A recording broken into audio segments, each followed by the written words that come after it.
주님의 일을 감당하다 보면은 때로는 힘들 때가 있습니다. 주님의 일을 감당할 때에 감당하기 때문에 도리어 힘들 때도 있는 것이죠. 요즘에 제가 가끔씩 종종 주변에서 듣는 안타까운 소식은 요즘에 중국 선교사님들 중에 많은 분들이 중국 선교의 길이 막혀서 다시 귀국하시면서 듣게 되는 소식들입니다.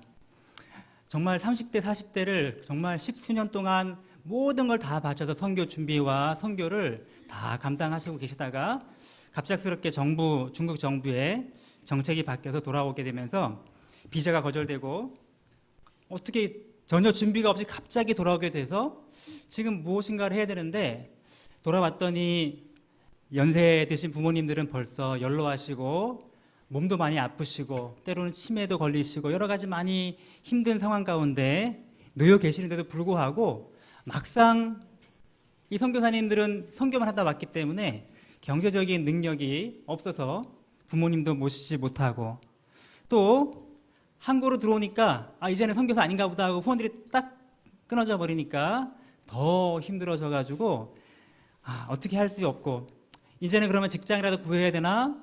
라고 하는 그런 마음에 안타까운 이야기들을 제가 종종 듣습니다. 주님을 위해서 나의 정말 황금 같은 이 젊음을 다 드렸는데 왜 이런 어려움들이 닥치는 걸까요? 이렇게 선교사님들이나 목회자 아니면 주님의 일에 헌신한 사람들 뿐만 아니고 때로는 우리들도 비슷한 느낌을 종종 가질 때가 있는 것 같습니다. 주님을 위해서, 주님의 교회를 위해서 정말 열심히 봉사하고 섬기는 일을 감당을 했는데 이상하게 좀 너무 힘든 거예요. 너무 힘들어요. 괜히 열심히 했는데 사람들이 오해합니다. 아이고 그래 너 되게 열심히 하네. 나중에 뭐 장로 되고 싶나 보지? 권사 되고 싶나 보지? 이러면서 비아냥거리는 사람들도 있습니다. 안타깝지만 너 그렇게 열심히 교회 헌금하고 하는 거 보니까 돈 좀 많이 벌었나 보지? 이렇게 비아냥거리면서 주님을 위해 헌신하는 그 헌신에 대하여 굉장히 날카로운 시선으로 조롱하는 사람들도 있습니다. 너 그렇게 해가지고 목사님께 인정받고 사람들께 칭찬받으려고 하는구나. 그런 사람들의 비난과 오해 때문에 힘든 일도 있고요. 또 때로는 내가 열심히 사역했지만 그 사역의 열매와 사역의 결실이 충분하게 맺혀지지 않아서 오는 그런 또 어려움과 힘든 일도 있습니다. 그렇게 열심히 나가서 헬리오시티 전도한다고 하더니 그래 몇 명이나 데리고 왔어? 이렇게 되면 글쎄요. 내가 열심히 다음 세대를 위해 사역하고 열심히 섬겼지만 그들의 열매가 무엇이야? 라고 할 때도 때로는 마음에 짐과 부담이 있을 때가 있습니다. 이것 외에도 개인적인 어려움, 가정적인 고통, 여러 가지 주님의 일을 감당하려고 할 때 주님의 일을 하는 과정 속에서 생기는 어려움들이 참 우리 가운데 많이 있는 것 같습니다. 여러분 주님의 일을 감당하기 위해 헌신했는데 이렇게 고난당하고 힘들고 또는 없어지고 결실이 없어 지치고 탈진하고 힘겨운 일을 만날 때 우리가 어떻게 하면 다시 힘을 얻어서 그 주님의 사명을 감당할 수가 있을까요? 우리 하나님 말씀을 통하여서 우리 사도 바울의 한번 격려와 사도 바울의 한번 그 축복의 말씀을 한번 같이 살펴보면 좋겠습니다. 우리 본문 에베소서 3장 1절부터 13절까지의 말씀 한번 살펴볼까요? 에베소서 3장 1절부터 13절까지 말씀입니다. 이 말씀을 함께 살펴보시면서요. 정말 주님의 일을 감당하기 위해 헌신했지만 여러 가지 숱한 어려움을 당할 때 우리가 어떻게 이것을 이겨낼 수 있을까? 하나님의 음성을 함께 들었으면 좋겠습니다. 우리 한 절씩 나누어서 주신 말씀을 교독하도록 하겠습니다. 이러므로 그리스도 예수의 일로 너희 이방인을 위하여 갇힌 자 된 나 바울이 말하거니와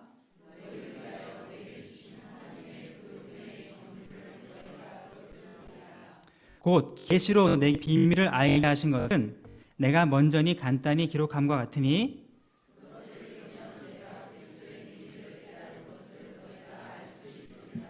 이제 그의 거룩한 사도들과 선지자들에게 성령으로 나타내신 것 같이 다른 세대에서는 사람의 아들들에게 알리지 아니하셨으니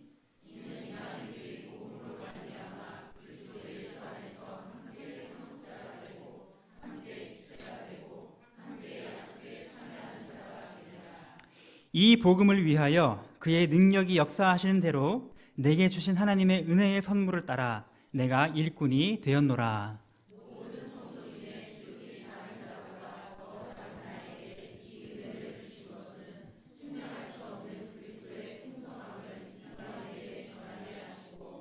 영원부터 만물을 창조하신 하나님 속에 감추어졌던 비밀의 경륜이 어떠한 것을 드러내게 하려 하심이라.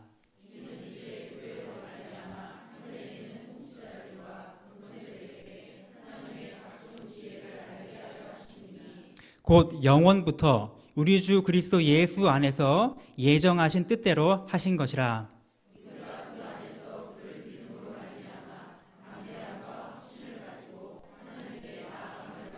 함께 읽겠습니다. 그러므로 너희에게 구하노니 너희를 위한 나의 여러 환난에 대하여 낙심하지 말라. 이는 너희의 영광이니라. 아멘. 아멘.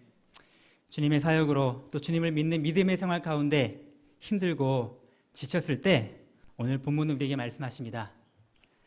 하나님이 우리에게 주신 그 사명을 다시금 되돌아보아라. 그 사명을 다시금 붙잡고 나아가라 라고 우리에게 말씀해 주십니다. 우리가 힘들고 지칠 때 하나님이 주신 사명을 되돌아보아야 하고 또 하나님의 그 비밀의 경륜을 우리가 깨달아야 하고 그리고 무엇보다도 나를 보내셔서 그 사명을 맡기신 것조차도 하나님의 은혜임을 우리가 깨달아야 한다라고 말씀해 주고 계십니다. 여러분, 사도 바울은 여러분들 너무나 잘 아시는 사도입니다. 주님을 위한 사역을 감당하면서 수없이 많은 고난 속에 그의 삶이 다 가득 채워져 있었습니다. 우리 고린도전서 11장 23절부터 28절까지 말씀 보면은요, 사도 바울이 얼마나 극심한 고난을 당했는지 그 고난의 종합 선물 세트가 그 안에 꽉 차 기록되어 있는 걸 볼 수가 있습니다. 이렇게 기록되어 있더라고요. 내가 수고를 넘치도록 하고 옥에 갇히기도 더 많이 하고 매도 수없이 맞고 여러 번 죽을 뻔하였으니 유대인들에게 40에 하나는 감한매를 5번 맞았고 3번 태장으로 맞고 1번 돌로 맞고 3번 배가 파선했고 일주일을 깊음 가운데서 지냈으며 여러 번 여행에 강의 위험과 강도의 위험과 동족의 위험과 이방인의 위험과 시내의 위험과 광야의 위험과 바다의 위험과 거짓 형제 중의 위험을 당하고 또 수고하고 애쓰며 여러 번 자지도 못하고 먹지 못하고 줄이고 목마르고 굶고 춥고 헐벗었노라. 읽는데도 숨이 찹니다. 얼마나 많은 고통과 얼마나 많은 위기와 얼마나 많은 위험이 닥쳐 있는지요. 네. 그런 극심한 고난을 받아왔고 지금 이 편지를 쓰고 있는 이 순간 사도 바울은 지금 어디에 있죠? 네. 옥중에 가택 연금 상태와 비슷한 옥중에 지금 갇혀있는 자유가 제약된 몸으로 시작된 사도 바울이 이렇게 우리에게 말을 하고 있습니다. 오늘 1절 말씀에 보니까 이렇게 기록되어 있죠. 같이 한번 1절 다시 읽어볼까요? 시작. 이러므로 그리스도 예수의 일로 너희 이방인을 위하여 갇힌 자 된 나 바울이 말하거니와. 네. 갇혀있는 바울이 지금 말하고 있습니다. 네. 내가 지금 갇혀있는 상태에 너희들에게 지금 이 말을 하고 있다라고 지금 분명하게 이야기를 강조해주고 있는 것이죠. 그리고 오늘 우리가 읽은 맨 마지막 절 13절 말씀이 이렇게 맺고 있습니다. 우리 13절 같이 읽어볼까요? 시작. 그러므로 너희에게 구하노니 너희를 위한 나의 여러 환난에 대하여 낙심하지 말라. 이는 너희의 영광이니라. 내가 이때까지 이렇게 큰 고난을 당했고 지금도 감옥에 갇혀서 감옥에 갇힌 채로 너희에게 말하는데 나의 이 고난에 대하여 조금도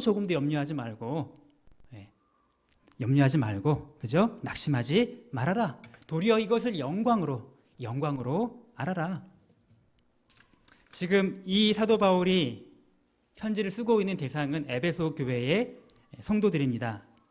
에베소 교회 성도들, 에베소 교회뿐 아니고 모든 그 당시에 예수님을 믿었던 초대교회 성도들은 사실 여러 가지 극심한 어려움 가운데 처해 있었을 것입니다. 이 바울만큼은 아니었을지 몰라도, 그죠? 예수를 믿고 따라간다는 것은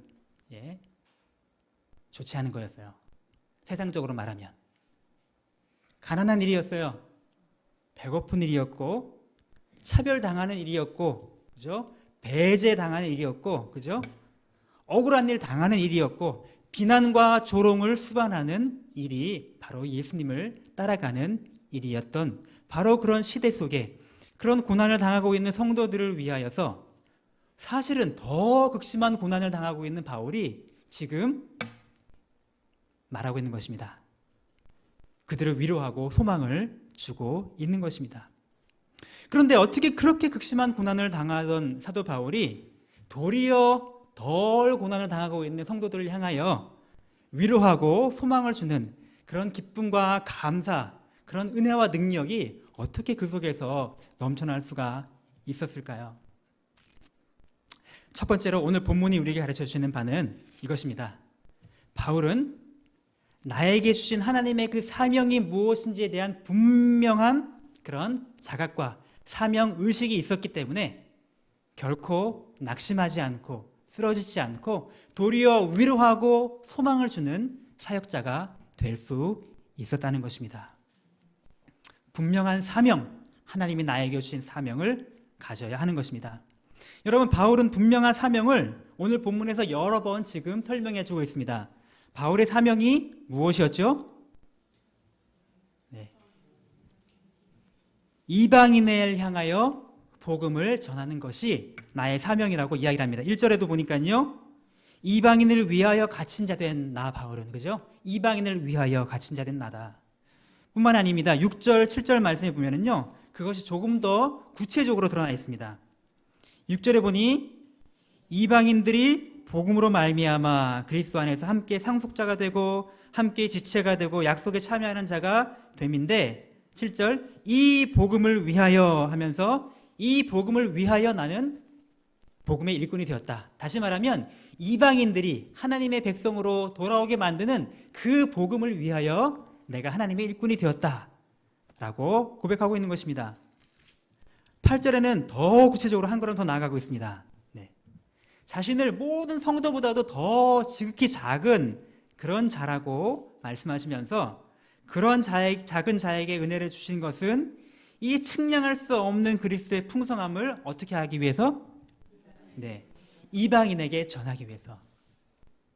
사도 바울은 자신이 무엇을 해야 되는 사람인지, 하나님이 나에게 무슨 사명을 맡기신지에 대하여 확고하고 흔들림이 없는 분명한 그런 의식과 자신의 정체성을 가진 그런 사람이었다는 사실입니다. 그러하기에 사도 바울은 그 많은 숱한 고난과 역경 속에서도 낙심하지 않고 좌절하지 않고, 그죠? 포기하지 않고 주님의 일을 끝까지 완수하기 위하여 달려갈 수가 있었던 것입니다. 여러분, 우리도 분명한 사명 의식을 가져야 합니다. 왜냐하면요, 그 사명이 바로 우리의 이 땅에 살아가는 존재의 이유이기 때문에 그렇습니다. 여러분, 같이 한번 해볼까요? 나는 사명자이다. 네. 옆에 있는 분들에게 한번 해보실까요? 여기 권사님, 집사님은 사명자이십니다.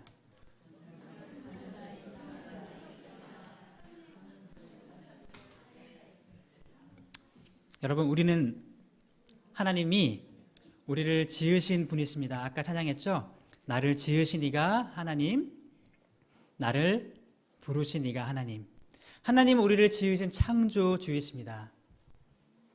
그리고 하나님은 우리를 불러주셨습니다. 우리를 구원으로, 주님의 자녀로, 하나님 나라의 백성으로 우리를 불러주셨습니다. 하나님은 우리를 부르신 이이십니다.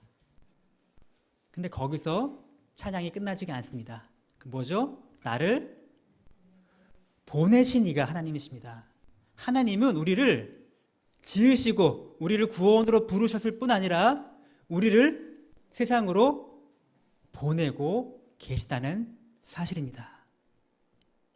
여러분, 우리는 여기 있는 한 사람은 그 한 사람도 누구도 예외 없이 다 하나님의 부르심을 받고 보내심을 받은 하나님의 사명자라는 사실입니다. 이 사실을 우리가 알고 이 사실을 붙잡고 나아갈 때야 비로소 우리는 주님의 일을 감당할 때 흔들리지 않고 넘어지지 않고 낙심하지 않고 좌절하지 않고 끝까지 갈 수가 있는 것이라는 것입니다. 사명자라는 자기 정체성, 이 자아의식을 가진 사람은 절대 넘어지지 않고 낙심할지라도 다시 일어나는 하나님의 귀한 사명자가 되는 것입니다. 하나님이 맡겨주신 나에게 사명이 있다면 내가 하나님의 일을 감당할 때 이 일은 내가 좋아하는 일이냐, 내가 좋아하지 않는 일이냐, 힘드는 일이냐, 쉬운 일이냐, 남들이 알아주는 일이냐, 알아주지 않는 일이냐, 이런 것은 전혀 중요한 문제가 아닌 것입니다. 간혹 종종 보면 나는 열심히 하고 싶지만 이거는 교회에서 사람들이 알아주지 못하는 일이기 때문에, 혹은 누군가와 함께 일하는 것이 너무 싫어서 주님의 일을 감당하지 못한다라고 고백하는 분들도 있습니다. 여러분, 언제까지나 우리가 이렇게 어린아이와 같은 상태에 머물러 있어야 하는 것입니까? 우리가 오직 물어야 될 단 한 가지 질문은, 이것이 정말 나에게 주신 하나님의 사명인가? 이것이 정말 하나님이 기뻐하시는 일인가? 만약 그것에 대해서 예스! 그러면 끝인 것입니다.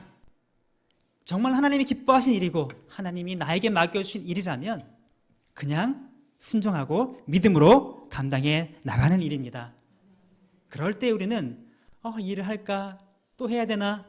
이 일을 감당할 때 힘들면 어쩌지? 이러한 여러 가지 다른 것에서 넘어지지 않고 끝까지 낙심치 않고 주님의 사명을 감당해낼 수가 있다는 것이죠.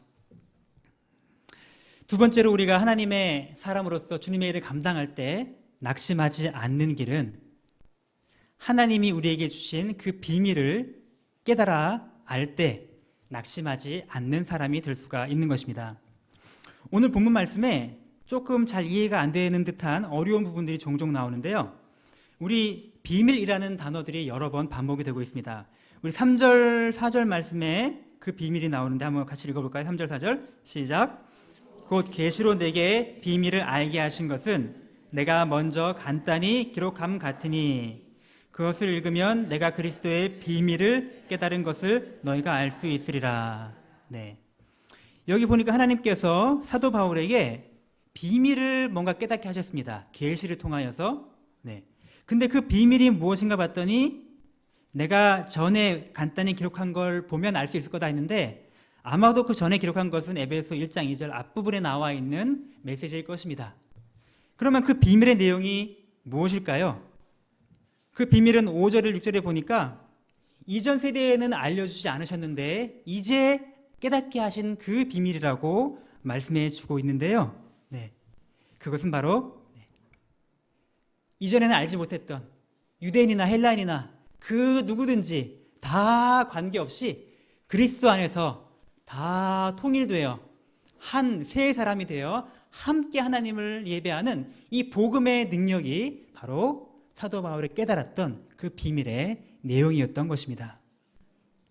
또 비밀이 9절부터 10절, 11절 말씀에 등장을 하고 있는데요. 우리 9절, 10절 한번 다시 읽어볼까요? 시작. 영원부터 만물을 창조하신 하나님 속에 감추어졌던 비밀의 경륜이 어떠한 것을 드러내게 하려 하심이라. 이는 이제 교회로 말미암아 하늘에 있는 통치자들과 권세들에게 하나님의 각종 지혜를 알게 하려 하심이니 라고 말씀하고 있습니다.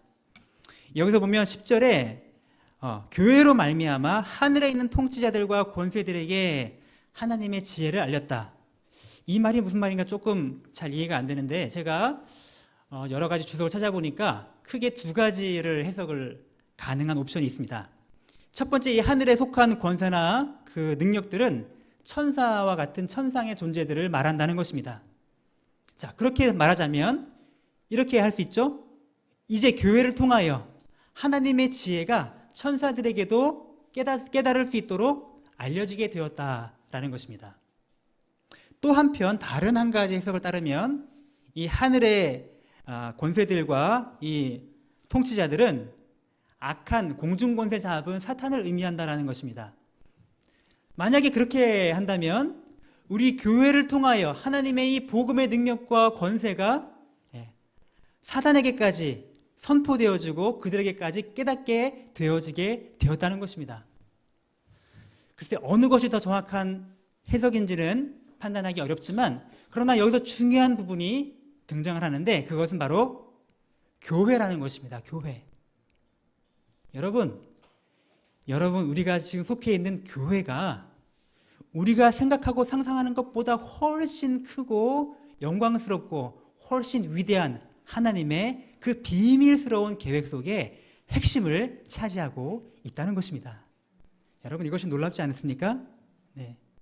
사실 에베소서의 말씀을 통하여서 이 교회가 얼마나 하나님의 구원사에게 중추적인 역할을 감당하는지를 강조해서 말씀을 해주고 계십니다. 우리 지난번 에베소 1장을 살펴볼 때도 1장 마지막 절에 이렇게 기록되어 있죠. 1장 23절에 한번 읽어볼까요? 시작. 교회는 그의 몸이니 만물 안에서 만물을 충만하게 하시는 이의 충만함이니라. 네. 교회를 통하여 하나님은 세상을 충만하게 하는 그런 놀라운 계획을 가지고 계신다. 2장의 제일 끝부분에도 이 교회에 대하여 다시 말씀하고 있습니다. 2장 22절 한번 읽어볼까요? 시작. 너희도 성령 안에서 하나님이 거하실 처소가 되기 위하여 그리스도 예수 안에서 함께 지어져 가느니라.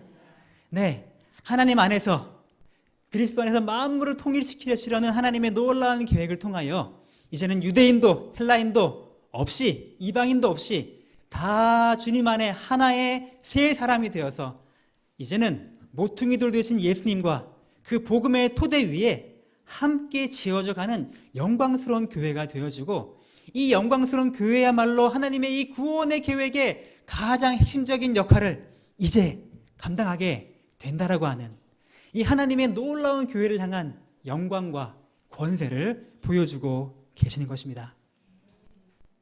여러분, 예수님이 처음 교회를 세우실 때 베드로 앞에서 이렇게 말씀하셨죠.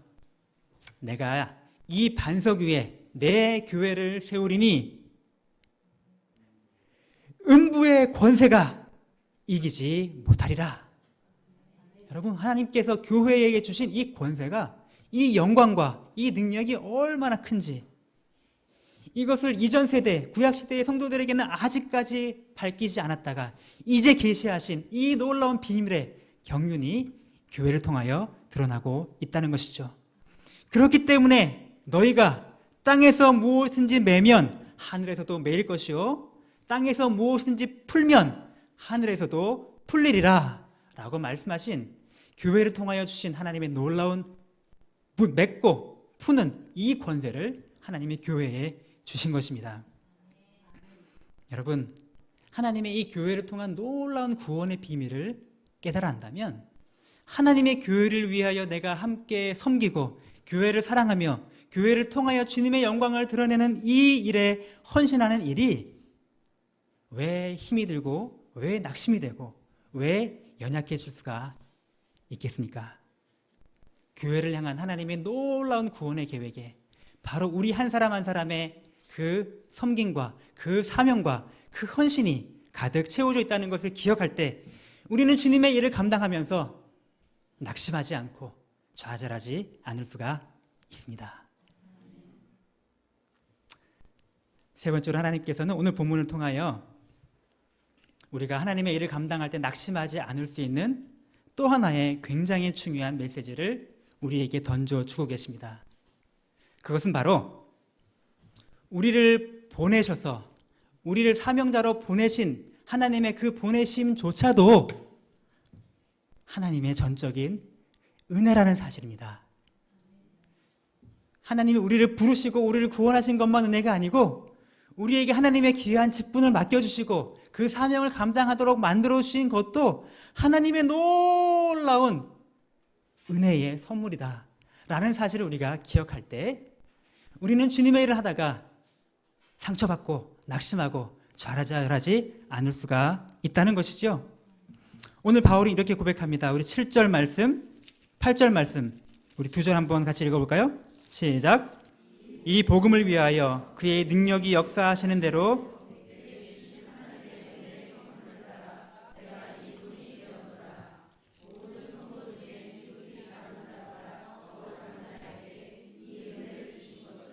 측량할 수 없는 그리스도의 풍성함을 이방인에게 전하게 하시고. 아멘. 우리 7절의 사도 바울은 내게 주신 하나님의 은혜의 선물을 따라 내가 일꾼이 되었다 라고 고백하고 있습니다. 그리고 모든 성도보다 지극히 작은 자에게 바로 이 은혜를 주셨다. 이 은혜가 무엇이죠? 하나님의 복음을 전하는 그 사명을 주신 그 은혜가 너무나 크시다. 어떻게 나 같은 사람한테 하나님의 말씀을 전하고 하나님의 교회를 섬기고 하나님의 복음을 증거하는 이 엄청난 은혜를 맡겨주실 수 있는가? 이 사명을 맡겨주실 수 있는가? 너무나 놀라운 하나님의 은혜가 아닐 수가 없다라고 지금 고백을 한 것입니다. 가만히 생각해보면 참 이상한 일이죠. 원래 바울은 로마 시민권을 가지고 있는 사람이요, 유대인 중에 유대인이요, 당대 최고의 학벌을 가진, 당시 모든 사람들이 다 부러워하는 모든 스펙을 다 가지고 있는 그런 사람이었습니다. 그런데 그 모든 걸 다 버리고 이제 예수님 때문에 늘 매맞고 늘 손가락질 당하고 늘 침뱉음 당하고 늘 감옥살이하고 이제는 언제 목숨이 날아갈지 모르는 그런 가난과 극심한 고통 속에 살면서, 아, 이게 정말 엄청난 너무 큰 은혜다. 이 은혜가 너무 커서 나는 정말 지극히 작은 자 중에 더 작은 자인데 어찌 이렇게 큰 은혜를 맡겨주셨나. 지금 이렇게 감탄을 하고 감격을 하고 있는 것이죠. 제가 한 선교사님을 여러분에게 소개시켜 드리려고 합니다. 조은하 선교사님이라는 분인데요. 사진을 보시면 나오시는데요. 이 선교사님은 어릴 때 15살 때 온 가족이 캐나다로 이민을 떠났습니다. 처음에 적응이 힘들었지만 나름 열심히 공부하는 착실한 학생이었습니다. 근데 고등학교까지 졸업하고 났는데 내가 뭘 하고 싶은지를 모르겠는 거예요. 그래서 대학 진학을 포기하고 그냥 돈을 벌러 나왔습니다. 그러다가 교회 생활하는 중에 한 여름에 교회 친구들과 같이 저쪽 시카고에서 무슨 선교 대회, 선교 축제를 한다는 소문을 듣고 한번 가보자 하고서 그냥 호기심에 참가를 했다라고 합니다. 참가해서 거기서 메시지를 듣는 중에 마음속에 하나님이 감동을 주셨습니다. 이 당시가 이제 80년대 말 90년대 초 그 정도 시기인데 이제 소련이 붕괴되면서 자, 러시아권 선교가 열렸습니다. 여러분 러시아 선교를 하실 분들 많이 필요합니다. 이 메시지를 들은 겁니다. 그래, 이거다. 난 러시아어를 공부해서 러시아권의 선교를 감당하는 사람이 되어야 되겠다. 그래서 열심히 공부해서 대학에 들어가서 러시아를 전공합니다. 너무 열심히 하니까 대학을 졸업하기도 전에 교수님이 너 이렇게 심각하게 열심히 공부할 거면 여기서 하지 말고 러시아로 가는 게 좋겠다. 그래서 레닌그라드의 어떤 대학에 추천을 해주셔갖고 거기에 곧장 졸업하기 전에 유학을 떠납니다. 거기서 3년 동안 정말 죽어라 열심히 언어와 문화와 역사와 모든 걸 다 공부를 해서 이제 정말 자유자재로 러시아를 잘 할 수 있고 모든 걸 다 통달할 수 있는 그런 준비를 마칩니다. 또 주말에는 바쁜 중에도 열심히 가서 교회를 섬기며 가서 사역하는 일도 감당했습니다. 3년 만에 졸업하고 다시 캐나다에 돌아와서 또 5년 동안은 열심히 선교 훈련을 받고 그리고 또 단기 선교를 떠나면서 중앙아시아 지역을 계속 선교를 감당하였습니다. 자, 그 와중에 이제 목회자 남편을 만나서 함께 결혼하여서 이제 둘이 함께 힘을 합쳐 이제 카자흐스탄으로 선교사로 가기로 파송을 받았습니다. 그러면서 선교사님이 이렇게 말씀하시는 걸 들었습니다. 지난 10년 동안 내가 20대의 모든 젊음의 시간을 단 한순간도 딴눈 팔지 않고 오직 러시아권 선교를 위하여 정말 쏟아왔는데 하나님께 이렇게 얘기했대요. 저는 정말 하나님 장하지 않나요? 저처럼 러시아를 잘 준비해서 이렇게 한눈 팔지 않고 모든 걸 경험과 실력을 갖춘 이제 가서 열심히 하나님을 위해 섬기겠습니다. 라고 하는 순간 하나님이 평생에 한 번, 두 번 있을까 말까 한 정말 생생한 육성으로 본인에게 이런 말씀을 주셨다고 합니다. 은하야, 너 지난 10년 동안 열심히 준비한 거 다 안다. 하지만 너의 그 헌신, 너의 그 유창한 러시아어 실력, 너의 열심이 나는 필요하지 않단다. 나는 전능한 하나님이야. 선교는 내가 하는 것이고 너가 헌신할 수 있는 것도, 너가 헌신할 수 있게 된 것조차도 다 나의 은혜란다 라고 하는 말씀을 들려주시는 순간 이 선교사님은 완전히 꼬꾸라지고 깨지는, 자아가 깨지는 또 다른 회심의 경험을 하게 됩니다. 내가 이제까지 정말 주님을 위해서 내가 열심을 다하여 이 준비했던 모든 것, 난 나의 헌신이라고 생각했는데 이 헌신조차도 다 하나님의 은혜일 수밖에 없구나. 그러면서 그날 밤에 기도문에다가 기도를 씁니다. 그 기도문의 내용이 이렇게 됩니다. 나를 지으신 이가 하나님, 나를 부르신 이가 하나님, 나를 보내신 이도 하나님, 나의 나 된 것은 다 하나님 은혜라. 나의 달려갈 길 다 가도록, 나의 마지막 호흡 다 하도록 나로 그 십자가 품게 하시니 나의 나 된 것은 다 하나님의 은혜라. 한량 없는 은혜, 갚을 길 없는 은혜, 내 삶을 애워싸는 하나님의 은혜, 나 주저함 없이 카자흐스탄을 밟음도 나를 이끄시는 하나님의 은혜. 이 시를 우리가 지금 그렇게 즐겨 찬양하는 그 가사를 그때 쓰게 됩니다. 이 찬양을, 이 가사를 쓰고 나서 얼마 후에 신상우 씨라고 하는 작곡가를 이제 우연히 만나게 됩니다. 이 작곡가는 서울대 음대로 졸업하자마자 캐나다로 이민을 떠나서 거기서 음악을 잘 하지 못하고 그냥 가족과 함께 슈퍼마켓을 운영하며 지내고 있었습니다. 근데 뭔가 마음에 음악을 하고자 하는 갈증이 있었는데 마침 그때 캐나다에 방문 중이었던 그 예수전도단이라고 하는 단체의 고형원 씨라고 하는 굉장히 찬양을 많이 사역을 하시는 분이 있는데 그분을 만나게 되어서 함께 찬양 사역을 하자라는 권유를 받게 됩니다. 정말 좋겠다. 이 음악을 가지고 주님을 위해 열심히 섬겨야지 하고 그는 슈퍼마켓 걸 다 치우고 찬양 사역에 뛰어듭니다. 열심히 주님을 위해서 곡도 쓰고 피아노도 반주하고 찬양을 열심히 해가는데 문제는 하면 할수록 생활고에 시달리게 되는 것입니다. 점점 돈이 안 되고 계속 생활이 어려워지는 것입니다. 내가 이 일을 왜 해야 되나? 내가 무엇 때문에 이 일을 하고 있나? 지질이 궁상맞게 이 일을 해야 되나? 하고 그 고통 속에 부르짖을 때 아까 그 조은아 선교사님의 그 가사를 만나게 되고 그 가사를 읽는 순간 하나님이 그 마음에 터치하셔서 그도 깨어지게 되어서 다시금 주님 이 고난과 이 고통 정말 이것조차 하나님의 은혜이군요 하면서 눈물 속에 30분 만에 곡을 붙였는데 그 곡이 지금 우리가 된 이 곡이 되었다라고 합니다. 조은아 선교사님은 카자흐로 떠났고 5년 동안 열심히 사역을 했는데 5년 만에 많은 사람을 전도하여서 교회 건축을 거의 다 마치고 입당 예배를 드리고 그 다음날 남편이 쓰러져서 한국으로 귀국하게 되었습니다. 간경화로 판명이 났고 더 이상 다시 그곳에 돌아가 사역할 수 없는 상황이 되었습니다. 이상하게 또 한국으로 들어오니까요 갑자기 또 혼이 다 떨어져. 선교사가 국내에 있으면 선교사가 아닌 것처럼 사람이 생각하기 때문에 더 힘들고 병원비조차 낼 수 없는 극심한 생활고 속에 있을 때 낙심되을 때 5년 전에 다시 본인이 적었던 그 가사를 통해 다시금 마음에 소망을 얻게 됩니다.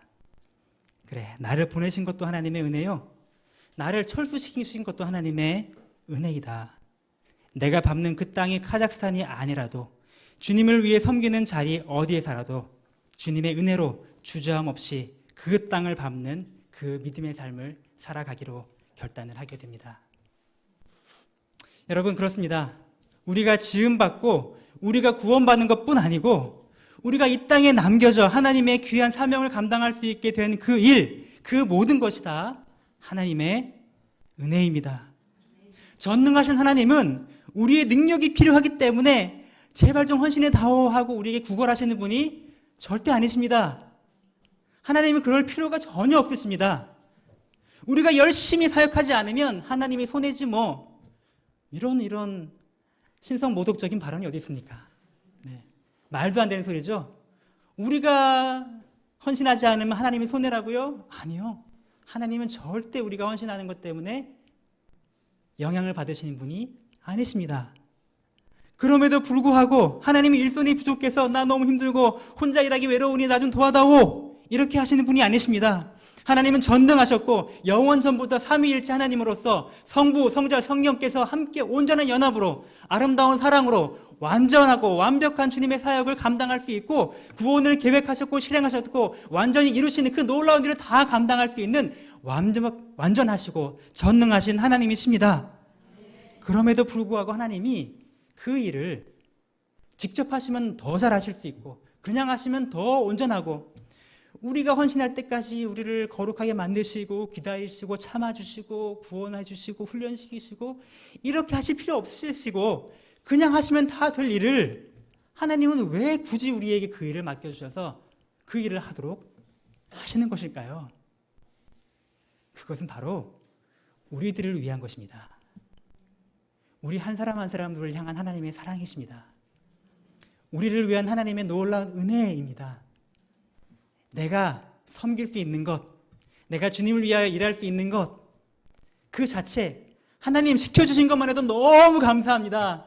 하나님, 내가 주님의 일을 감당할 수 있다는 이 사실만으로도 너무너무너무 황송합니다. 세상의 그 모든 사람들보다 더 지극히 작고 지극히 연약하고 지극히 부족한 나에게도 이 일을 맡겨주시니 하나님 너무 감사합니다.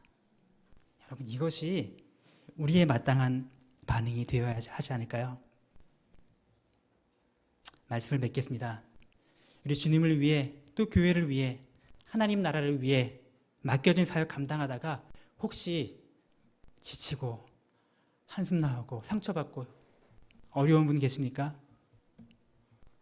섬기는 중에 다른 사람의 말로 상처받고 같이 일하는 사람과의 관계가 힘들고 너무 몸이 힘들고 지치고 그러신 분 안 계십니까? 하나님이 나에게 주신 그 사명을 다시금 되돌아봅시다.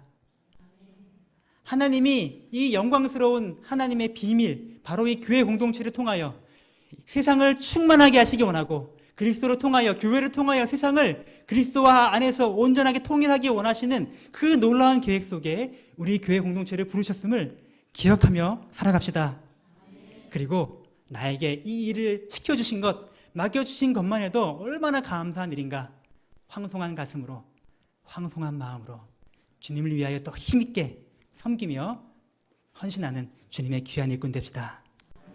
우리 다 같이 일어나서 함께 찬양을 부르면서 우리 주신 말씀을 같이 되새기면 좋겠습니다. 나를 지으신 이가 하나님, 나를 부르신 이도 하나님, 나를 보내신 이도 하나님.